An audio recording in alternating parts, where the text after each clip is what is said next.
Do you guys crave for Penang's cuisine? Because we will having a Penang food festival at UiTM Alor Gajah.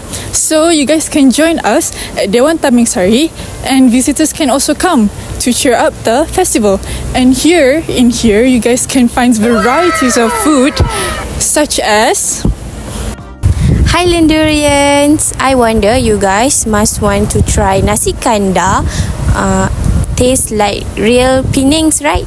Don't be shy to come to my booth during the Penang Best Cuisine Festival. They have variety of dishes will be served for your nasi kandar, such as ayam madu, ayam bawang, kari sotong, daging hitam, and kari kepala ikan.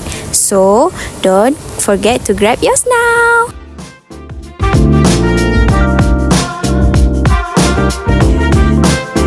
Pasembo such a famous Malaysian dish at Penang. Pasembo have mixed salad with shredded vegetables, deep fried seafood or meat, and tofu.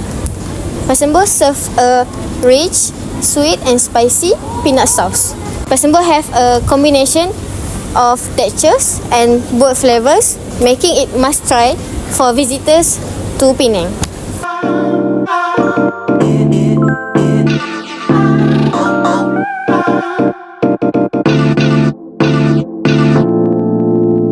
You guys must be thirsty, right? Guess what? Here in the festival, we will have cendol where you guys can relieve your thirstiness because Melaka is so hot, right?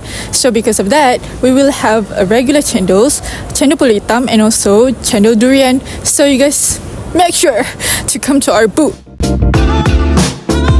Craving something rich and flavorful dish? Meet Mi Rebus Penang, where every bowl starts with fresh yellow noodles drenched in a velvety gravy made from sweet potatoes and aromatic spice, topped with tofu, bean sprouts, and a squeeze of lime. It is a perfect balance of sweet, savory, and tangy flavors. Don't forget to try. All of this food can provide energy and fill your stomach, ideal for individual needing an energy boost. Together, these dishes create a balanced meal with carbohydrates, protein, fats, fiber, Vitamins and minerals. fulfilling almost all dietary requirements.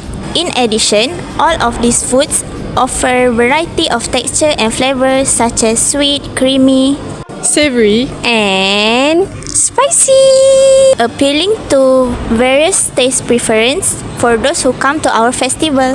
Let's come to our festival because despite of enjoying our Penang cuisines, we also can experience a lot of history and culture of Penang through its flavors and culinary traditions.